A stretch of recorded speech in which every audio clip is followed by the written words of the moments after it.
Nazareth khoa tlang val mel tha khai hu em tu apia lo minan kha zel thi kei po ka vu ve china chua lo min ka kha ve ta Kalalpa chu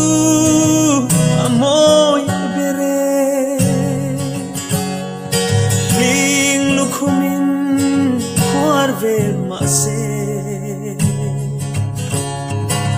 Khovel miten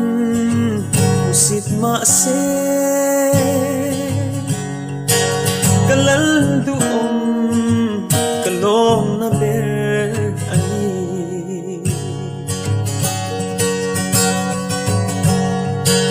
Patmos clear ka apo zohan anahua Amel chuni sadvang layang ani Ki ang derin alumtaan Kalalpa men enga chuan Kalalpa chu amoy bere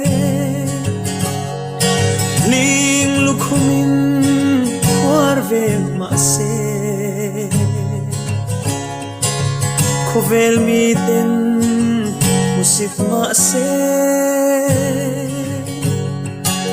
Kalal duom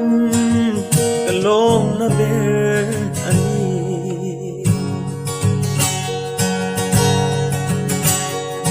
Lele van pa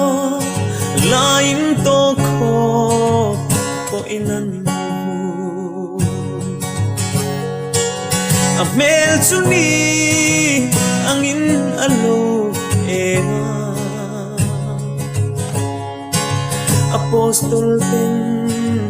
aning thelo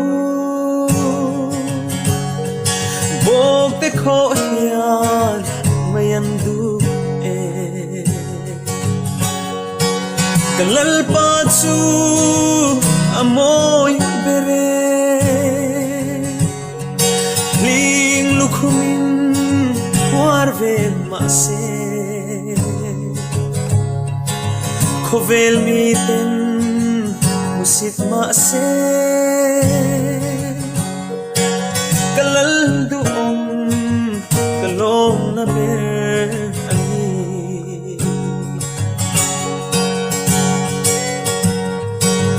Repay tele lungay tele tulal pa chu Ithin lunga mun itsanti to swa Khamwan re ito lo chu